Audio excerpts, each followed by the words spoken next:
رفتہ رفتہ یہ خیال میرے دل میں جڑ پکڑ رہا تھا کہ میر شرافت علی کے پاس ناقابل تردید حقائق کی کوئی ایسی زنجیر تھی جس میں اس نے وزیر خان کو بری طرح جکڑ رکھا تھا، اور وزیر خان بے بس نہ ہوتا تو اس زنجیر کو توڑنے کی کوشش تو کرتا۔ وہ جانتا تھا کہ یہ کوشش بے سود ہوگی۔ تمام عمر کون بلیک میل ہو سکتا ہے؟ تنہا آدمی کا جینا کیا اور مرنا کیا؟ زندگی یوں بھی قید بامشقت تھی۔ اگر وہ میر شرافت علی کو قتل کر کے جیل یا تختہ دار پر پہنچ جاتا تو اس طویل پرعذاب انجام سے بچ جاتا۔ اس میں اتنی ہمت بھی تھی کہ اسے قتل کر سکتا۔ میں جانتا تھا میرے باپ کے خون میں بزدلی کے جراثیم نہیں تھے، پھر وہ کیوں خاموشی سے بلیک میل ہوتا رہا؟ اس کا جواب صرف ایک ہی ممکن تھا کہ اسے اپنی نہیں میری زندگی عزیز تھی۔ بات کوئی ایسی تھی کہ جس کے تباہ کن اثرات میرے مستقبل پر نحوست کے سائے پھیلا سکتے تھے۔ بہت سر مارنے کے باوجود میں کبھی بھی نہ سمجھ پایا تھا کہ میرا باپ جو اصول پرست، محنتی اور ایماندار تھا، کس جرم کا مرتکب ہوا تھا جس کی سزا اس کو میر شرافت علی نے دی۔ اس کی زندگی کا کون سا گناہ تھا جس کی پاداش میں وزیر خان کو اپنا سب کچھ دے کر رازداری کا سودا کرنا پڑا؟ وہ کون سا راز تھا جو وہ اپنے ساتھ لے کر قبر میں چلا گیا؟ کیا اس راز سے پردہ اٹھانے کا نتیجہ مرنے کے بعد اس کی رسوائی اور میری تباہی کی صورت میں نکلے گا؟ کیا افشائے راز کے بعد میری نظر جس اصل وزیر خان کو دیکھے گی وہ میرے لیے قابل صد احترام انسان کے برعکس کسی شیطان کا روپ ہوگا؟ نہیں، یہ ناممکن ہے۔ میں نے طے کیا وہ گردش حالات کا شکار ہو سکتا ہے، سازش کا شکار ہو سکتا ہے اور غلط فہمی کا شکار ہو سکتا ہے۔ شکاری چراغ دین جیسے لوگ تھے۔ شکاری میر شرافت علی تھا جس نے موت کی سرحد تک اس کا تعاقب کیا، اور شکاری وہ نادیدہ دشمن تھے جو اب میرے پیچھے لگ گئے تھے اور ہر طرف جال بچھا رہے تھے۔ ان شکاریوں نے اپنے ایک مقصد میں کامیابی حاصل کر لی تھی، یعنی وہ مجھے برطانیہ سے انتہائی رسوا کن طریقے سے نکلوا کے اپنی شکارگاہ تک لے آئے تھے، جیسے ہانکا کرنے والے شیر کو گھیر کر مچان پر بحفاظت بیٹھے ہوئے شکاری کے نشانے پر لے آتے ہیں۔ اور تب وہ لمحہ میرے مقابل آ کھڑا ہوا جب فیصلے کا طلبکار تھا کہ سکندر بخت، فیصلہ کرو، کیا تم میں حقیقت کا سامنا کرنے کی ہمت نہیں ہے؟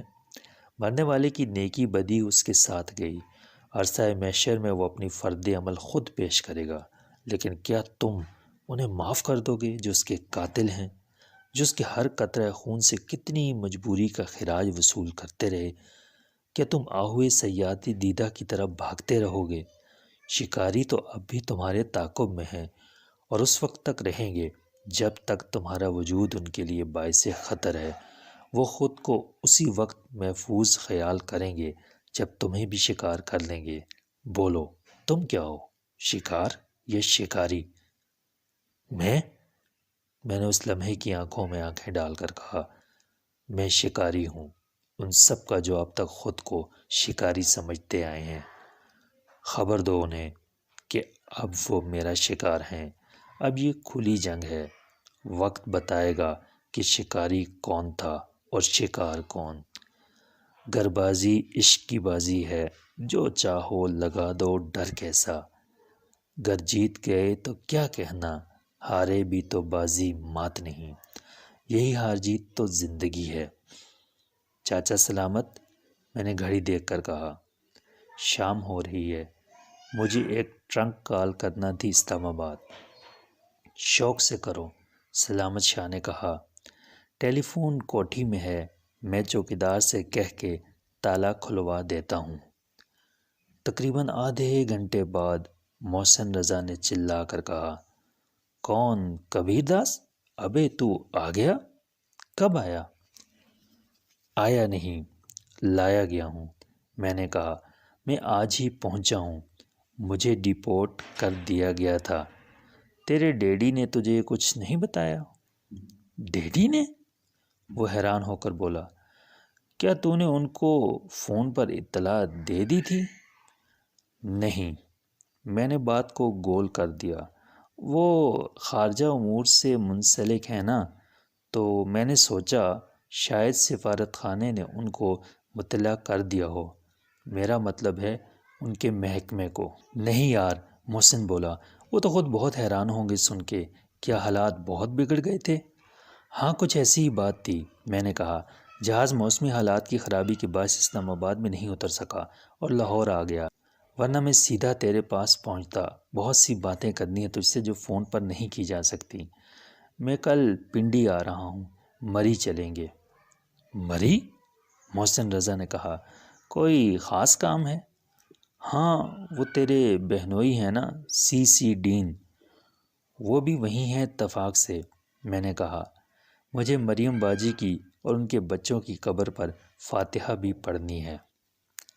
یار سکندر، اپنی اس چودھری چراغ دین سے کبھی نہیں بنی، اور اب تو کوئی رشتہ ہی نہیں، اس سے کیا ملنا، پھر کبھی چلے جائیں گے جب وہ نہیں ہوگا، محسن رضا نے کہا۔ نہیں یار، اس سے وہیں ملنا ہے، میں نے کہا۔ ایک پرانا حساب چکانا ہے، وہیں آ کے بتاؤں گا۔ تیری مرضی، محسن نے مجبور ہو کے کہا۔ یہ بتا ابا کا کیا حال ہے؟ ابا؟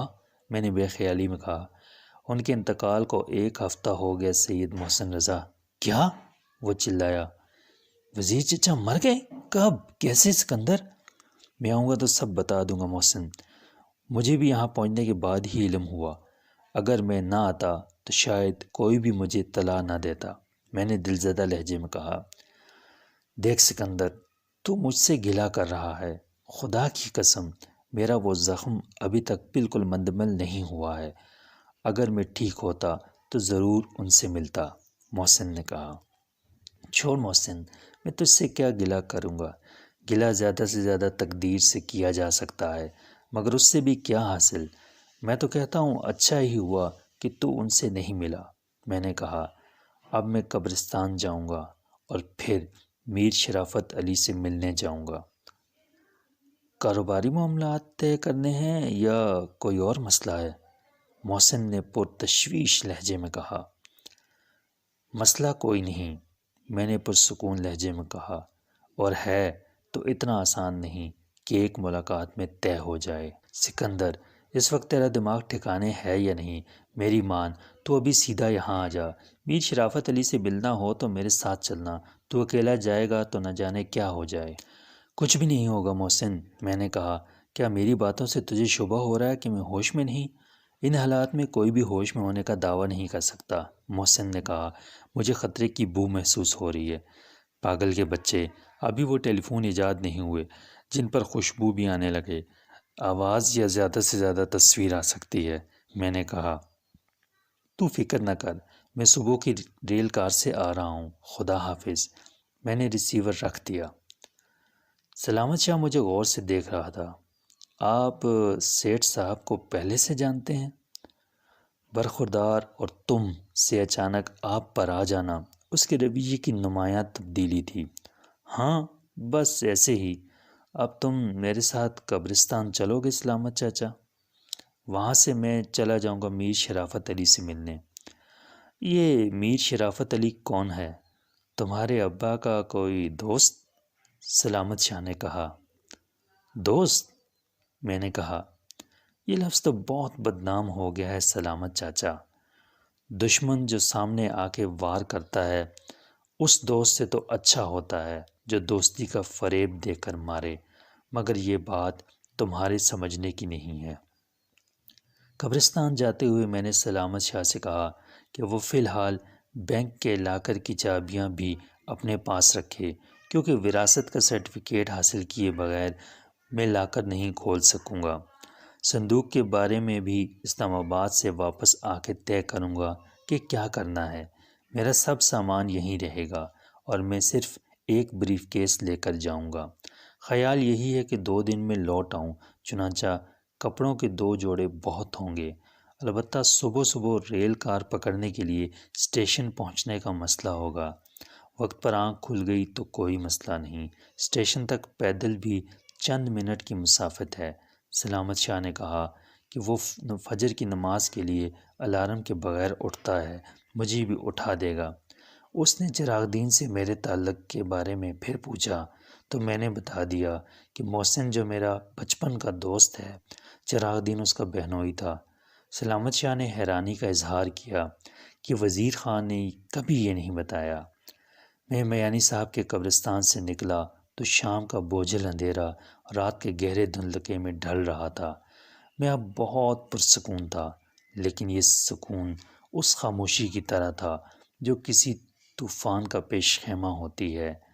جب میں اپنے باپ کی قبر پر دعا کے لیے ہاتھ اٹھائے کھڑا تھا تو ایک لمحے کے لیے آنکھیں بند کر کے میں نے ان کی صورت کا تصور کیا جو میں نے سال بھر پہلے دیکھی تھی، اور اس وقت میرے کانوں میں ان کی مانوس آواز آئی، بالکل صاف اور واضح، اپنے فیصلے پر قائم رہنا سکندر، میری دعائیں تمہارے ساتھ ہیں۔ میں چونک پڑا اور میں نے آنکھیں کھول کے دیکھا تو سلامت شاہ نروس اور خوفزدہ سا ادھر ادھر دیکھ رہا تھا۔ اس کی حیران آنکھوں میں ایک سوال تھا، جیسے وہ پوچھنا چاہتا ہو کہ کیا تم نے کچھ کہا؟ ارد گرد ویران قبروں پر شہر خاموشاں کا سکوت طاری تھا، اور ہم دونوں کے آس پاس فاتحہ پڑھنے والا بھی کوئی نہیں تھا۔ شاید آواز صرف میرا ہی وہم نہیں تھی، سلامت شاہ بھی اسے اپنا وہم سمجھ رہا تھا۔ وہم کیا ہے اور حقیقت کیا ہے؟ عقل کا پھیر، فریب نظر، فریب سماعت، فریب خیال۔ کون کس سے پوچھے کہ وہ سب جو نظر آتا ہے اور سنائی دیتا ہے اور احساس بن جاتا ہے ہمیشہ سچ کیوں نہیں ہوتا؟ اور سراب کیوں نظر آتے ہیں، خواب کیوں بکھر جاتے ہیں اور کیسے سچ ہو جاتے ہیں؟ اسمبلی کے پیچھے ایبٹ روڈ کے چوراہے سے میں نے پیدل چلنا شروع کیا۔ یہ سڑک جو آگے جا کے میکلوڈ روڈ سے مل جاتی تھی، سینما گھروں کی وجہ سے نصف شب کے بعد بھی آباد رہتی تھی۔ سڑک کے دونوں طرف کھمبوں پر ٹیوب لائٹس لگی ہوئی تھیں، اور ٹریفک کی ہیڈ لائٹ سے بھی اتنی روشنی تھی کہ میں نے کتھئی اور سفید رنگ کی کوٹھی کو آسانی سے تلاش کر لیا۔ قریب جا کے دیکھنے پر مجھے گیٹ لائٹس کے نیچے آدمی کے قد سے ذرا بلند ستون پر نصب سنگ مرمر کی تختی بھی نظر آ گئی، جس پر رین بسیرا کے حروف زیادہ نمایاں تھے۔ دوسرے ستون کی تختی پرانی تھی اور اس پر یہی حروف ہندی رسم الخط میں سابق مالک کے نام اور سن تعمیر کے ساتھ موجود تھے۔ آس پاس دوسری کوٹھیاں بھی ایسی ہی تھیں، چار چار کنال پر پھیلی ہوئی اور پرانے درختوں میں گھری ہوئی۔ گیٹ سے ذرا فاصلے پر ٹیلی فون کا کھمبا نصب تھا، اور ایک تار 8 فٹ اونچی فصیل کے اوپر درختوں میں سے گزرتا ہوا اندر کوٹھے کی طرف جا رہا تھا۔ میں نے ادھر ادھر دیکھا اور گھڑی پر نگاہ ڈالی۔ 8:20 ہو رہے تھے۔ ٹریفک میں تھوڑا سا وقفہ آیا۔ جب فٹ پاتھ پر بھی کوئی میرے قریب نہ تھا، میں ایک ہی بار میں دیوار پر چڑھ گیا۔ ٹیلی فون کی لائن اب بھی میری دسترس سے چند انچ اوپر تھی۔ دیوار کی دوسری جانب نیچے دیکھنے پر مجھے پھولوں کے تختے نظر آئے۔ میں نے پنجوں کے بل کھڑے ہو کر اوپر چھلانگ لگائی اور دونوں ہاتھ پھیلا دیے۔ ٹیلی فون کا تار میری گرفت میں آ گیا، میرے وزن سے جھولا اور جھٹکے سے ٹوٹ گیا۔ میں سیدھا کیاری میں اترا۔ تار کے جھکنے سے میرے گرنے کی رفتار کم ہو گئی تھی، اور میرے قدموں سے دب جانے والے پھول نرم مٹی میں اگے ہوئے تھے۔ چنانچہ میں توازن برقرار رکھنے میں کامیاب رہا، ورنہ میرے کپڑے مٹی میں بھر جاتے۔ لان عبور کر کے میں اطمینان سے کوٹھی کی پورچ میں پہنچا، جہاں ایک مرسیڈیز بڑی رعونت سے ٹیوب لائٹ کی روشنی میں جھلمل کر رہی تھی۔ ایک کتا بہت چھوٹے قد کا، لمبے لمبے سفید بالوں اور لٹکے کانوں والا، مجھے دیکھ کر بھونکا۔ اندر سے کسی نے کہا، "کیا ہے ٹامی؟" پھر جالی والا دروازہ کھلا اور سفید زین کی پتلون اور بش کوٹ پہنے شوفر ٹائپ آدمی باہر آ گیا۔ اس کی عمر 45 سال کے لگ بھگ تھی، مگر صحت میں میرے جیسے نوجوانوں سے بہتر تھا۔ "کون ہو تم؟" اس نے مشتبہ نظروں سے مجھے دیکھتے ہوئے گستاخانہ لہجے میں کہا۔ "تمہیں کیا نظر آتا ہوں، انسان یا چوپایا؟" میں نے ڈانٹ کر کہا۔ "اپنا لہجہ درست رکھو، اور یہ بتاؤ مسٹر کہ اپنا یار میر شرافت علی کہاں پر ہے؟" شوفر ٹائپ آدمی محتاط ہو گیا۔ "جی وہ تو ہیں۔" اس نے ایک نظر بند گیٹ کو دیکھا۔ "آپ کا نام؟" "سیٹھ سکندر بخت، لندن والا۔" میں نے کہا۔ "نام سنا ہے کبھی یا نہیں؟ خیر چلو بتاؤ وہ کہاں ہے؟" "وہ جناب، میرا مطلب ہے ان کو بتا دوں پہلے؟" شوفر نے تھوڑا سا تامل کیا۔ "ابے چل!" میں نے بے تکلفی سے کہا۔ "میں اس سالے کو ذرا حیران کرنا چاہتا ہوں۔" شوفر ٹائپ شخص میرے بعد اندر آیا۔ "آگے جا کے تیسرا کمرہ انہی کا ہے۔ وہ ناراض ہوں گے جناب، میرا ذکر مت کیجیے گا۔" وہ بولا اور پلٹ کر غائب ہو گیا۔ میں نے 10 قدم چل کے تیسرے کمرے کے دروازے پر دستک دی اور جواب کا انتظار کیے بغیر ہینڈل گھما کے اندر داخل ہو گیا۔ یہ میر شرافت علی کا شاہانہ بیڈ روم تھا۔ وہ صوفے پر نیم دراز اخبار دیکھ رہا تھا۔ 50 سال کے لگ بھگ عمر کا اور اوسط قد و قامت کا سمارٹ سا آدمی، جس نے موٹے شیشوں والی سیاہ فریم کی اینک لگا رکھی تھی اس کے سر کے بال ہیئر کلر کے استعمال سے سیاہ اور چمکیلے تھے، چنانچہ اس کی عمر دیکھنے میں 40 سال بھی نہیں لگتی تھی۔ دروازہ کھلنے کی آواز پر اس نے سر گھما کے دیکھا اور کسی نوکر کے بجائے ایک اجنبی کو دیکھ کر حیران ہوا۔ اس وقت مجھے اس کے چہرے پر طوطے جیسی خمیدہ ناک اور عقاب جیسی تیز آنکھوں کی چمک نظر آئی۔ چند سیکنڈ تک کمرے میں ایئر کنڈیشنر کی ہلکی سی سرسراہٹ کے سوا کوئی آواز سنائی نہ دی۔ پھر میں نے مسکرا کے کہا، انکل شرافت علی، آپ نے مجھے پہچانا نہیں؟ اور ہاتھ پھیلا کے گلے لگنے کے لیے آگے بڑھا۔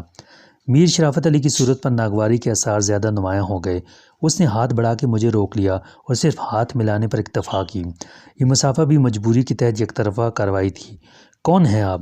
یوں بے تکلفی سے میرے بیڈ روم تک بہت کم لوگ آتے ہیں، اور اگر میری آپ سے پہلے کبھی ملاقات ہوئی ہے تو مجھے یاد نہیں۔ اس نے میری صورت پر نظر جما کے کہا، پھر اس نے بیڈ سائڈ پر لگا ہوا ایک بٹن دبایا۔ کمال ہے انکل، میں نے آپ کو دیکھتے ہی پہچان لیا۔ آپ تو مجھے میرٹھ سے جانتے ہیں، میں نے کہا۔ ایک خادم اندر داخل ہوا۔ تم وزیر خان کے بیٹے ہو، سکندر بخت؟ اس نے اچانک کہا۔ پھر وہ خادم کی طرف متوجہ ہوا۔ مہمانوں کو ڈرائنگ روم میں بٹھا کے مجھے اطلاع دینے کا دستور کب سے ختم ہوا ہے؟ وہ گرج کر بولا۔ حواس باختہ ملازم نے بمشکل تمام جواب دیا کہ اسے بالکل خبر نہیں، شاید چوکیدار بتا سکے۔ دروازے پر کوئی چوکیدار نہیں تھا، میں نے کہا۔ میں گھنٹی بجاتا رہا اور پھر گیٹ پر سے اندر آ گیا۔ وہ گیا ہوگا نماز پڑھنے کے لیے۔ میر شرافت علی نے وال کلاک پر نظر ڈالی۔ خیر، اب آپ تشریف لے چلیے ڈرائنگ روم میں، باقی باتیں وہیں ہوں گی۔ کمال ہے، برسوں ولایت میں رہ کے بھی تم ادب و آداب کے کورے رہے۔ میں نے محسوس کیا کہ وہ خوف سے نروس ہو گیا ہے۔ خادم نے لپک کر دروازہ کھولا اور میں اس کے پیچھے پیچھے راہداری میں نکل آیا، جس کی بلند چھت میں 3 فانوس معلق تھے۔ بے تکلفی اور بد تہذیبی میں کچھ تو فرق ہونا چاہیے۔ وہاں تو باپ بیٹا بھی دستک دیے بغیر ایک دوسرے کے کمرے میں داخل نہیں ہوتے۔ وہ اس اندازے برہمی اور پریشانی میں حق بجانب تھا۔ میں یہ ظاہر کرتا رہا جیسے میں سخت شرمندہ ہوں۔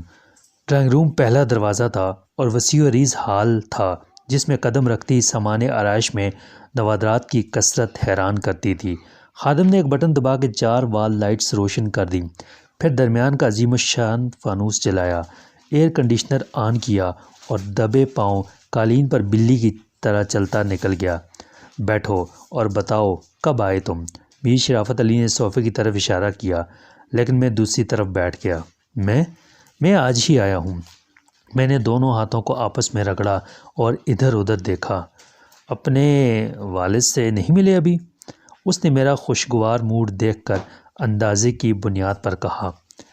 مل آیا ہوں، میں نے کہا۔ میانی صاحب کے قبرستان میں ملے تھے وہ۔ میر شرافت علی چونکا اور اپنی گھبراہٹ پر قابو پانے کے لیے اس نے میز پر سے سگریٹ اٹھا کر جلائی۔ تو گویا تمہیں ان کے انتقال کی خبر مل گئی تھی۔ اس نے اخروٹ کی لکڑی کا منقش باکس میری طرف کھسکا دیا۔ میں نے باکس میں سے دوسری سگریٹ اٹھائی، سونے کے نازک سے لائٹر سے جلائی اور لائٹر جیب میں رکھ لیا۔ نہیں، یہ تو مجھے یہاں کے معلوم ہوا کہ تم نے اسے قتل کر دیا ہے، میں نے اس کی طرف دیکھے بغیر کہا۔ میر شرافت علی بے اختیار کھڑا ہو گیا۔ تمہارا دماغ خراب ہو گیا ہے؟ ہاں، میں نے بھی اٹھتے ہوئے کہا، ہو گیا ہے، اور اب میں تمہارا دماغ درست کرنے آیا ہوں۔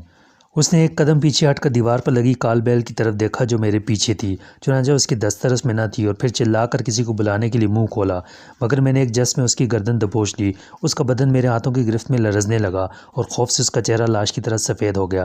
میر شرافت علی، میں نے اس کی آنکھوں میں آنکھیں ڈال کر کہا، میری جیب میں بھرا ہوا ریوالور ہے، ابھی تک کسی کو معلوم نہیں کہ میں پاکستان میں ہوں۔ میں تمہیں اور تمہارے مددگاروں کو قتل کر کے صبح کی فلائٹ سے لندن واپس جا سکتا ہوں، لیکن میں ابھی ایسا نہیں کروں گا، بشرطیہ کہ تم شرافت سے بیٹھے رہو اور جو کچھ میں پوچھوں سچ سچ بتاتے رہو۔ میں نے اسے دھکا دیا اور وہ صوفے پر گر کر ہانپنے لگا۔ تم میرے گھر میں ہو؟ میر شرافت علی نے بہت جلد خود کو سنبھال لیا۔ اس گھر میں 3 نوکر موجود ہیں، اور ان میں سے کسی کو بھی شبہ ہوا تو وہ پولیس کو فون کر دے گا۔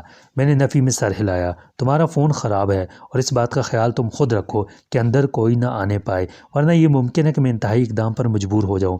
پولیس کا بھی کوئی کام نہیں، مناسب وقت پر میں خود بھی پولیس سے ہی رجوع کروں گا، اور اس وقت تم چاہو گے کہ ایسا نہ ہو۔ ابھی تو میرے اور تمہارے درمیان جو گفتگو ہوگی آف دی ریکارڈ ہوگی۔ جھوٹ بالکل نہیں چلے گا، کیونکہ بیشتر حقائق وہ پردہ اٹھ جانے کے بعد سامنے آ گئے ہیں جو میری عقل پر اور نظر پر پڑا ہوا تھا۔ سکندر، تم آخر چاہتے کیا ہو؟ میر شرافت علی نے بے بسی سے کہا۔ چاہتا تو میں یہ تھا کہ تمہارا خون پی جاؤں، میں نے کہا، بالکل اسی طرح جیسے تم نے میرے باپ کا خون پیا، اس کے وجود کا ایک ایک قطرہ نچوڑ لیا۔ تمہاری قسمت نے تمہارا بہت ساتھ دیا شرافت، لیکن تم حد سے بڑھ گئے۔ خدا کا شکر کرو کہ میں ٹھنڈے دماغ کا آدمی ہوں، ورنہ اب تک تمہاری گردن توڑ کے جا چکا ہوتا۔ ابھی میں کچھ پوچھنا چاہتا ہوں تاکہ تمہارا جرم دنیا پر ثابت کر سکوں اور تمہیں تختہ ادار تک پہنچنے سے پہلے ذلت و رسوائی کے طویل ترین عذاب سے گزرنا پڑے۔ یہ تم کیا کہہ رہے ہو؟ میں نے کوئی جرم نہیں کیا، کسی نے غلط بتایا ہے تمہیں، وہ ہکلا کر بولا۔ میں اٹھ کھڑا ہوا اور ٹہلتا ہوا اس شوکیس تک آ گیا جس پر مہاتما بدھ کا ایک قدیم مجسمہ رکھا ہوا تھا۔ میر شرافت علی، اب تم میر وزیر اینڈ کمپنی کی بلا شرکت غیر مالک ہو۔ ہاں، تمہارے والد کے انتقال کے بعد ہی میں پارٹنر رہ گیا ہوں۔ یہ مجسمہ رکھ دو، بہت قیمتی ہے، وہ بولا۔ اچھا، میں نے مجسمے کو الٹ پلٹ کر دیکھا۔ میرے والد نے حسابات پر آخری بار جون میں دستخط کیے تھے، یعنی 3 ماہ قبل۔ ان کے حصے کا منافع تقریباً 3.5 لاکھ تھا۔ یہ رقم ادا نہیں کر دی گئی تھی؟ ہاں، وصولیابی کے دستخط؟ میں نے مجسمہ دیوار پر دے مارا۔ میں ادائیگی کی بات کر رہا ہوں، دستخط تو تم نے بہت لیے ہیں۔ میر شرافت علی پھر کھڑا ہو گیا تھا، اس کا چہرہ سرخ پڑ گیا تھا اور وہ مجسمے کے ٹکڑوں کو گھور رہا تھا۔ تم بدماشی سے مجھے ہراساں کرنے آئے ہو؟ تمہیں معلوم ہے اس مجسمے کی قیمت کیا ہے؟ پتھر کا مجسمہ تھا، جیتا جاگتا آدمی تو نہیں تھا۔ تم بتاؤ میرے باپ کی زندگی کی کیا قیمت تھی؟ میں نے جیٹ کا بنا ہوا نفیس کامدار رتھ اٹھا لیا جس کے آگے 2 موزور گھوڑے جتے ہوئے تھے۔ اسے رکھ تو خبیث، شرافت علی چلایا، یہ بہت نایاب ہے، 20,000 کا ہے۔ پھر کیا ہوا؟ میں نے رتھ کو اوپر اٹھایا، اس کا وزن 2 سیر کے قریب تھا۔ یہ ہے تو میرے باپ کا مال، تم کیوں پریشان ہوتے ہو؟ اسے تو اپنی قبر پر معمولی سنگ مرمر کا کتبہ تک میسر نہ آیا۔ میں نے رتھ کو ماربل ٹاپ میز پر دے مارا۔ شرافت علی کی حلق سے ایک چیخ نکلی اور وہ دروازے کی طرف لپکا۔ میں نے اس کے منہ پر الٹا ہاتھ رسید کیا، وہ گھوم کر واپس صوفے پر گرا۔ اس کے ہونٹ کا ایک کنارہ پھٹ گیا تھا اور خون رسنے لگا تھا۔ میں اپنے تمام سوالات کا جواب لیے بغیر نہ جاؤں گا اور نہ جانے دوں گا، میں نے کہا۔ شوفر ٹائپ شخص ایک دم دروازہ کھول کر اندر آ گیا۔ ایک نظر میں اس نے صورتحال کو بھانپ لیا۔ پکڑ لے اس بدماش کو شیدے، شرافت علی نے چیخ کر کہا۔ یہ مجھے قتل کرنے آیا تھا خالی ہاتھ، دیکھ کتنا نقصان کر دیا اس نے، کہتا تھا میرے باپ کا مال ہے۔ شیدے نے بڑے بدماشوں کی طرح آستین سے منہ صاف کیا اور جیب سے ایک کمانی دار خنجر نکال لیا۔ میں اس وقت تک جیٹ کا ایک اور مجسمہ اٹھا چکا تھا۔ اگر میں خنجر کے جواب میں اس مجسمے سے وار کرتا تو شیدے کا سر پھٹ جاتا۔ چنانچہ میں نے مجسمہ کرسٹل گلاس کے فانوس کی طرف اچھال دیا۔ ایک زبردست چھناکا ہوا اور کمرے میں ہر طرف شیشہ بکھر گیا۔ شرافت علی کی حلق سے ذبح کیے ہوئے بکرے کی طرح آواز نکلی اور شیدے کے ساتھ ہی اس نے دیوانہ وار مجھ پر جست لگائی۔ میں نے شیدے کے وار کو دائیں ہاتھ سے اس کی کلائی تھام کے روکا اور کلائی کو ذرا سا جھٹکا دیا۔ ہڈی کی چٹکتے ہی شیدہ بلبلایا۔ خنجر اس کے ہاتھ سے نیچے گرا اور وہ درد سے دوہرا ہوا تو میں نے نیچے سے گھٹنا مار کے اس کو اٹھایا اور دوسرے ہاتھ کی مدد سے الٹ کر دور پھینک دیا۔ وہ تقریباً اڑتا ہوا گیا اور شیشے کے ایک اور شوکیس سے ٹکرایا۔ شفاف شیشے کے بگڑتے ہی اندر رکھتے ہوئے نوادرات اس کے اوپر گرے، پھر اس کے بھاری بھرکم وجود کے تصادم سے شوکیس کا توازن بگڑ گیا۔ شوکیس پیچھے کی دیوار سے ٹکرا کر آگے آیا اور اوپر رکھے ہوئے نوادرات سمیت شیدے پر الٹ گیا۔ شرافت علی جو میری طرف لپکا تھا صدمے سے سن پتھر کی بت کی طرح منجمد کھڑا رہا۔ اس کے نوادرات کا بیش بہا ذخیرہ جو شاید اس نے برسوں میں جمع کیا تھا پل بھر میں نیست و نابود ہو گیا تھا۔ اگر وہ مجسمہ واقعی 20,000 کا تھا تو اس حساب سے میں نے اس کا لاکھوں کا نقصان کر دیا تھا اور یہ ذہنی اذیت اسے پاگل کر دینے کے لیے کافی تھی۔ وہ پھر مجھ پر حملہ آور ہوا، اس کے لبوں سے کف جاری تھا اور اس کی زبان سے فوحش ترین گالیوں کا سیلاب امڈ آیا تھا۔ میں نے اطمینان سے وہیں کھڑے کھڑے اسے ہاتھوں کے اشارے سے اوپر اٹھایا اور پھر صوفے پر پھینک دیا۔ انجینئر بننے کے ساتھ ساتھ میں شوکیا جوڈو اور کراٹے بھی سیکھ رہا تھا، میں نے کہا، اور میں کوئی بلیک بیلٹ تو نہیں ہوں، مگر ایک ماہر فن کا سب سے ہونہار شاگرد ضرور تھا۔ اب میں پھر اصل موضوع کی طرف آتا ہوں۔ مائی ڈیئر شرافت علی، تم کب سے وزیر خان کو بلیک میل کر رہے ہو؟ میں نے شیدے کا خنجر اٹھایا اور ایک کائل پینٹنگ کے نیچے جا کھڑا ہوا۔ یہ مصوری کا شاہکار بھی بہت بیش قیمت ہوگا سکندر، خدا کے لیے تم مجھے مار ڈالو، وہ گھگھیا کر بولا۔ میں بوڑھا آدمی ہوں، تمہارے باپ کا ہمسن، اپنے جوان بازوؤں کی طاقت سے میری ہڈیاں توڑ دو، مگر ان چیزوں کو تباہ مت کرو۔ کیوں؟ میں نے تصویر کو نوک کے خنجر سے چاک کر دیا۔ ایک کونے سے دوسرے مخالف کونے تک وتر کی صورت میں کٹ جانے والا کینوس بوسیدہ ٹاٹ کی طرح لٹکنے لگا۔ میر شرافت علی بلک بلک کر رونے لگا۔ یہ میری تمام عمر کی کمائی ہے، میرے باپ کی تمام عمر کی کمائی کیا تھی؟ رسوائی اور ذلت، مفلسی اور فاقہ کشی اور بیچارگی کی موت۔ مجھے معلوم ہے میر وزیر اینڈ کمپنی قائم ہونے کے بعد اس نے اپنے حصے کے منافع پر صرف دستخط ثبت کیے ہیں، رقم تمہارے حساب میں جمع ہوتی رہی۔ حسابات دیکھ کر میں معلوم کر لوں گا کہ کل کتنی رقم بنتی ہے جس کو ملنی تھی۔ یہ رقم بامسعود مجھے تم سے وصول کرنی ہے۔ آج کا سارا نقصان اس میں سے منہا کر دو، باقی بشرط زندگی میں تم سے پھر لے لوں گا۔ اسے اپنے نقصان پر اتنے عذاب سے روتے دیکھ کر مجھے بڑی تسکین حاصل ہو رہی تھی۔ غالباً شور پر متوجہ ہو کے دوسرا خادم اندر آیا جو ہمیں ڈرائنگ روم تک چھوڑ گیا تھا۔ اس سے پہلے کہ وہ فرار ہوتا میں نے ہاتھ بڑھا کے اسے کھینچ لیا۔ وہ دہشت سے چلایا مگر میں نے اس کی کنپٹی پر ایک ہلکا سا ہاتھ مارا اور چھوڑ دیا۔ وہ کٹے ہوئے درخت کی طرح گر کے ڈھیر ہو گیا۔ میر شرافت علی کے حلق سے نکلنے والی آواز بند ہو گئی۔ تم نے کوٹھی میں 3 ملازموں کا ذکر کیا تھا، میں نے ہاتھ جھاڑ کے کہا۔ 2 یہاں لیٹے ہیں، تیسرا چوکیدار نماز پڑھ کے لوٹ آیا ہوگا تو دروازے پر کھڑا ہوگا۔ چنانچہ اب کسی کی مداخلت کا ڈر نہیں رہا اور ہم اطمینان سے بات کر سکتے ہیں۔ یہ بتاؤ قانونی طور پر تم فرم کے مالک بن چکے ہو؟ میر شرافت علی نے اقرار میں سر ہلایا۔ جھوٹ! میں نے خنجر سے ایک اور پینٹنگ کے پرخچے اڑا دیے۔ یہ قانونی کارروائی اتنے کم وقت میں مکمل نہیں ہو سکتی۔ میرے والد اپنی زندگی میں اس حق سے دستبردار ہوئے ہوتے تو 3 مہینے پہلے حسابات پر دستخط کرنے کیوں آئے؟ اس کا مطلب یہی نکلتا ہے کہ قانونی دستاویزات میں وہ ابھی فرم کے ایک مالک ہیں۔ میر شرافت علی نے اقرار میں سر ہلایا اور پینٹنگ کو گھورتا رہا، یوں جیسے یہ اس کے جوان بیٹے کی لاش ہو۔ پارٹنرشپ کے معاہدے کی دستاویزات وزیر خان کے پاس بھی ہوں گی، میں نے کہا۔ سر مت ہلاؤ، جواب دو۔ ہاں۔ میر شرافت علی کے حلق سے مذائقہ خیز آواز نکلی۔ اس کی موت کے بعد، اس کے قتل کے بعد۔ میں نے لات مار کر چھوٹا شوکیس گرا دیا۔ کہو اس کے قتل کے بعد۔ اچھا۔ میر شرافت علی تھر تھر کانپتے ہوئے بولا۔ خوف سے زیادہ یہ صدمے کا اثر تھا۔ اس کے قتل کے بعد میں نے عدالت میں درخواست دائر کی تھی، وہ اب غیر مؤثر ہو جائے گی۔ وزیر خان کا قانونی وارث اب تمہارا پارٹنر ہوگا، یعنی میں نے کہا۔ انہی دستاویزات کے لیے تم نے اس کے سرونٹ کوارٹر کا تالا توڑا اور اس کے صندوق کی تلاشی لی تھی؟ کس سرونٹ کوارٹر کا تالا؟ کیسا صندوق؟ اس نے جھوٹ بولنے کی فضول سی کوشش کی۔ میں نے ایک تصویر کو فریم سمیت کھینچ لیا، گھٹنے پر مار کے فریم کے ٹکڑے کیے اور اس کی طرف اچھال دیے۔ بے وقوف! وہ پھر دھاڑیں مار مار کر رونے لگا۔ یہ تصویر 1 لاکھ کی تھی۔ ایک بے جان تصویر کے لیے اتنا رونا؟ میں نے کہا۔ اور ایک زندگی کی تباہی پر اظہار ندامت تک نہیں؟ میر شرافت علی، وہ دستاویزات ایک بینک کے لاکر میں محفوظ ہیں، میرا وکیل عدالت میں پیش کر دے گا۔ تم اس تمام نقصان کی تلافی کے لیے ہرجانے کا مقدمہ الگ کر سکتے ہو۔ اب ایک آخری سوال، میرے والد کو کس بات پر تم ساری عمر بلیک میل کرتے رہے؟ کیا کیا تھا اس نے جس کی اتنی بڑی قیمت تھی؟ میر شرافت علی نے روتے ہوئے سر اٹھایا اور قہقہا مارا۔ وہ صدمے سے پاگل ہو چکا تھا۔ سکندر بخت، تمہارے ہاتھ میں خنجر ہے۔ وہ اچانک اٹھا اور میرے سامنے 2 زانو ہو گیا۔ جیسے چاہو مجھے قتل کر دو، میرے ٹکڑے ٹکڑے کر کے کتوں کے آگے پھینک دو، میرا قیمہ کر دو، لیکن یہ بات تم مجھ سے معلوم نہیں کر سکو گے۔ تم چاہو تو اس گھر کو آگ لگا دو، اس گھر کی ایک ایک چیز کو تباہ کر دو، مگر میں تمہیں کچھ نہیں بتاؤں گا۔ اس نے پھر قہقہا مارا۔ یہ بات اپنے باپ کی قبر پر جا کے پوچھو، چلا چلا کے، شاید وہ سن لے۔ اس کی دیوانی ہنسی کسی ویران مرگٹ میں چڑیلوں کی ہنسی کی طرح بھیانک تھی۔ خنجر میرے ہاتھ سے گر گیا۔ اچھا میر شرافت علی، میں نے کہا، میں جا رہا ہوں، اس وعدے کے ساتھ کہ میں پھر آؤں گا۔ یہ سب معلوم کر لینے کے بعد کہ تم نے میرے والد کو قتل کیا تھا، اس کی سزا تمہیں قانون دے گا۔ میں ثابت کروں گا کہ تم قاتل ہو۔ میں خود تمہیں مار کے یہ موقع فراہم نہیں کروں گا کہ میرے پھانسی چڑھ جانے کے بعد تمہارے وارث سارے کاروبار کے بلا شرکت غیر مالک بن جائیں۔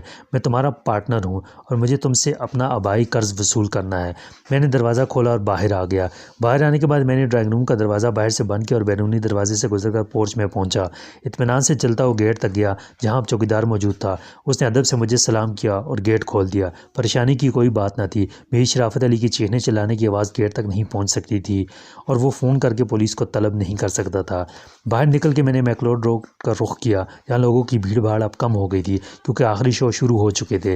میر شرافت علی کی کوٹھی رین بسیرا سے چند قدم کے فاصلے پر مجھے ایک ٹیکسی نظر آئی جس کا ڈرائیور بونٹ اٹھائے انجن میں سر ڈالے کھڑا تھا۔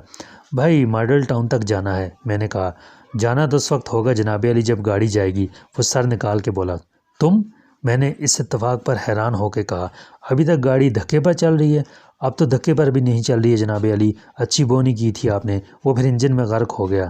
اسی وقت ایک رکشہ خالی گزرا جسے میں نے 10 روپے زیادہ دینے کے وعدے پر ماڈل ٹاؤن کے لیے رضامند کر لیا۔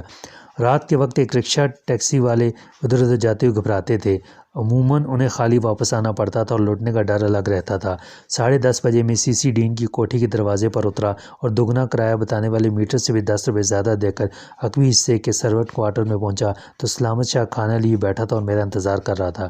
مجھے بھوک نہیں تھی مگر اس کا دل رکھنے کو میں نے چند لقمے نگلے اور پھر سکون آور گولیاں کھائیں اور سلامت شاہ کو صبح جگانے کی ہدایت دے کے سو گیا۔ سکون بخش گولیوں کا سہارا میں نے پہلے کبھی نہیں لیا تھا، چنانچہ آدھے گھنٹے بعد مجھے نیند نے آ لیا جو نیم بے ہوشی جیسی تھی۔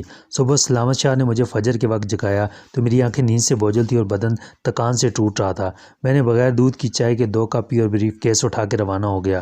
ریل کار کا ٹکٹ ایک کلی کی عنایت سے عین اس وقت دستیاب ہوا جب ریل کی روانگی میں صرف 10 منٹ رہ گئے تھے۔ ابھی میں سیٹ پر بیٹھا ہی تھا کہ مجھے شیدے کے ساتھ میر شرافت علی کا دوسرا ملازم نظر آیا۔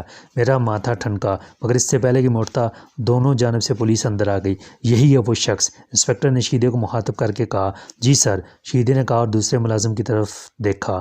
اس نے تائید میں سر ہلایا۔ آپ سکندر بخت ولد وزیر خان مرحوم ہیں؟ انسپکٹر نے کہا۔ ہاں، کیا بات ہے؟ میں نے دوسرے مسافروں سے نظریں چرا کے کہا۔ تم پر الزام ہے کہ تم نے گزشتہ رات میر شرافت علی کو خنجر کے وار کر کے قتل کر دیا، انسپکٹر نے کہا اور اپنے ساتھ آنے والوں کو اشارہ کیا کہ میرے ہاتھوں میں ہتھکڑی ڈال دیں۔ تھانے دار کی آمد اور میری گرفتاری ان سب کے نقطۂ نظر سے بے حد سنسنی خیز واقعہ تھی جو مجھے بھی اپنے جیسا شریف ہم سفر سمجھے ہوئے تھے، اور انہوں نے بعد میں بارہا ایک قاتل کے فرار کی ناکام کوشش کا آنکھوں دیکھا حال حاشیہ آرائی اور فصاحت و بلاغت کے ساتھ سنایا ہوگا اور ہر بار زیب داستان کے لیے ڈرامائی تاثرات کا اضافہ کیا ہوگا تو سامعین دنگ رہ گئے ہوں گے۔ تھانے دار کے ساتھ چشمدید گواہ بھی تھے، چنانچہ مزاحمت بے سود تھی اور اس کو دلائل سے قائل کرنے کی کوشش کا کوئی فائدہ نہیں ہو سکتا تھا۔ اس کا فرض تھا کہ قتل جیسی سنگین واردات میں ہر مشتبہ شخص سے پوچھ گچھ کرے اور پھر معاملہ نظام انصاف کے سپرد کر دے۔ سب انسپکٹر 45-50 سال کا خرانٹ آدمی تھا۔ عمر کا اندازہ خاصی میلی ٹوپی کے نیچے دکھائی دینے والی سفید بالوں کی جھالر سے ہوتا تھا۔ اس کی شخصیت میں مونچھوں کے بعد سب سے زیادہ متاثر کرنے والی چیز اس کے پیٹ کی جسامت تھی، جس کے نشیب پر نافرمان بیلٹ مسلسل پھسلتی رہتی تھی۔ اس کی آنکھوں میں ایک ہوستہ شکن بے حسی تھی جس پر بے رحمی کا گمان ہوتا تھا، اور اس کی صورت کے نقوش میں وہ کرختگی تھی جو عمر کے تجربات نے عطا کی تھی۔ جس شخص کا واسطہ چور، ڈاکو، قاتل اور 10 نمبری بدماشوں سے ہو، وہ فرض کی ادائیگی میں تہذیب اور شائستگی کے تقاضے کیسے پورے کر سکتا ہے؟ میں اندازہ کر سکتا تھا کہ 20-25 سال قبل وہ کانسٹیبل بھرتی ہوا ہوگا۔ اس طویل عرصے میں اگر وہ صرف سب انسپکٹر کے عہدے تک ترقی پا سکا تو یہ بھی اندازہ کیا جا سکتا تھا کہ اس کی ذہانت اور کارکردگی کا معیار کیا ہوگا۔ اگر افسران بالا خفا نہ ہوں تو مدت ملازمت کو دیکھتے ہوئے اجرائی بندہ پروری بھی ترقی بخش دی جاتی ہے، اور اس نے بھی شاید ایسی ترقی پائی تھی۔ متجسس چہروں اور سوالیہ نظروں کی پرواہ کیے بغیر میں ریلوے اسٹیشن کی عمارت سے باہر آیا تو میری منزل بدل چکی تھی۔ ابھی کچھ دیر پہلے میں اسی راستے پر چلتا ہوا آیا تھا تو میرے تصور میں محسن کا مخلص چہرہ تھا اور فوزیہ کی تابانی حسن تھی، اور میں مری جا کے مریم کی قبر پر فاتحہ پڑھنے کے علاوہ چراغ دین سے بہت سے تصفیہ طلب امور پر گفتگو کی سوچ رہا تھا۔ اب میرے تصور میں حوالات تھی، دیسی پولیس کی طریقہ تفتیش کے لرزہ خیز مناظر تھے، عدالتی کارروائی کے صبر آزما مرحلے تھے، اور وہ انجام تھا جس کا خیال بھی روح فرسا تھا۔ میرے ہاتھوں میں اب بریف کیس نہیں تھا، ہتھکڑی تھی۔ بریف کیس حوالدار نے تھام رکھا تھا، جس کی پیٹی سے ہتھکڑی کی زنجیر کا دوسرا سرا بھی منسلک تھا۔ حوالدار اپنے بعد سے عمر میں بھی کم تھا اور حجم میں بھی، شاید کسی بیماری کے چکر میں وہ سکڑ گیا تھا کہ وردی بھی اس کے جسم سے بہت بڑی لگتی تھی۔ کانسٹیبل بالکل نو عمر تھا اور کسی دیہات سے وارد ہوا تھا۔ شہر میں اس اعلیٰ اختیارات کے حامل منصب پر فائز ہونے سے اس کی گردن اکڑ گئی تھی۔ جب تھانے دار نے اسے ٹیکسی روکنے کے لیے کہا تو اس نے بڑے باروب انداز میں ایک ڈرائیور کو اشارہ کیا، لیکن ڈرائیور بھاگ گیا۔ لاقانونیت کے اس مظاہرے پر وہ بہت جذب و جذب ہوا اور دوسری ٹیکسی کے سامنے خودکشی کے انداز میں کھڑا ہو گیا، چنانچہ ٹیکسی رک گئی۔ تھانے دار صاحب، میں نے مصلحت کے تقاضے کو مد نظر رکھتے ہوئے عاجزی سے کہا، آپ کی بڑی مہربانی ہوگی۔ سامنے ہی ایک کوٹھی ہے، اس میں ایک خانسامہ سلامت شاہ رہتا ہے، اگر آپ اجازت دیں تو میں اس سے 2 باتیں کر لوں۔ 2 نہیں 10 باتیں کر لینا شہزادے، تھانے دار نے ایک مونچھ کو بل دے کر میری طرف دیکھے بغیر کہا۔ اسے بھی تھانے منگوا لیں گے۔ مجھے خاصی مایوسی ہوئی۔ یہ لندن کی پولیس نہیں تھی، ان سے بحث نہیں کی جا سکتی تھی، کسی فعل کا جواز نہیں پوچھا جا سکتا تھا، اور انہیں اپنے ولایت پلٹ ہونے کا حوالہ دے کر متاثر نہیں کیا جا سکتا تھا۔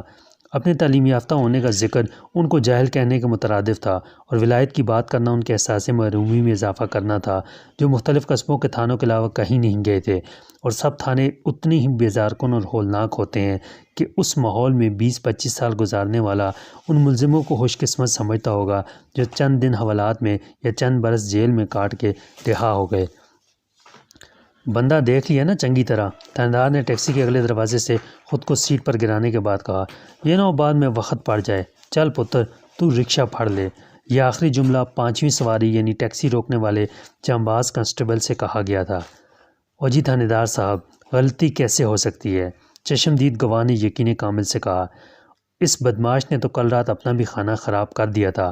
آپ تو دیکھ چکے ہیں جناب علی، کتنی چوٹیں لگی ہیں میرے۔ پھر اس نے تفصیل سے بتانا چاہا کہ میں نے گوڈا کہاں مارا تھا اور ہاتھ کہاں، مگر میرے دائیں جانب بیٹھنے والے حوالدار نے غرا کے کہا کہ چودھری صاحب جتنی بات پوچھیں اتنا ہی جواب دیا جائے اور کتے کی طرح بھونکنے سے گریز کیا جائے۔ کتا دم دبا کے بیٹھ گیا۔ لو جی چودھری صاحب، اب اس کا رکشہ والے سے جھگڑا شروع ہے۔ حوالدار نے سر گھما کے پیچھے دیکھا۔ او یار خواجہ، کیا نام ہے اپنے اس منڈے کا؟ تھاندار نے مڑ کر دیکھے بغیر کہا۔ اس کو سمجھاؤ، سپاہی ہوا ہے، کوئی گورنر نہیں ہو گیا ہے۔ بھائی کوئی طریقہ ہوتا ہے بات کرنے کا، بھاویں سارے شہر کو ڈک دو، پر طریقے سے، ورنہ بےعزتی خراب ہوتی ہے۔ وہ عادتاً قاف کی جگہ کاف بولتا تھا، چنانچہ طریقہ اس کے لہجے کے باعث طریقہ سنائی دیتا تھا۔ خلاف توقع تھانے کے بجائے ٹیکسی رین بسیرا پہنچی اور گیٹ سے اندر داخل ہو گئی۔ اندر پولیس کی ایک جیپ، ایک ایمبولینس اور ایک موٹر سائیکل کھڑی تھی۔ دونوں گاڑیوں کے ڈرائیور باہر کھڑے گپ لگا رہے تھے۔ دو اور پولیس مین کوٹھی کے دائیں بائیں جانب کاہلی سے اس رسمی کارروائی کو دیکھ رہے تھے جو ان کے لیے نئی نہ تھی۔ گیٹ سے گزرتے ہوئے میں نے ٹیلی فون کا وہ تار بھی دیکھ لیا تھا جو ٹوٹ کر باہر ہی گر گیا تھا۔ مجھے یہاں لانے کا مقصد یہی ہو سکتا تھا کہ ابتدائی تفتیش جائے واردات پر ہی مکمل ہو جائے اور وہاں میری موجودگی کے مزید ثبوت حاصل کیے جائیں۔ میرے اندر کودنے سے کیاری کی نرم مٹی میں بننے والے نقشے پا بالکل واضح ہو گئے۔ شاید لان پر سے ہو کر اندر جاتے ہوئے میں نے کوٹھی کے صاف فرش پر بھی قدموں کے نشانات چھوڑ دیے ہوں گے۔ ان سے میرے جوتوں کا موازنہ ضروری ہوگا۔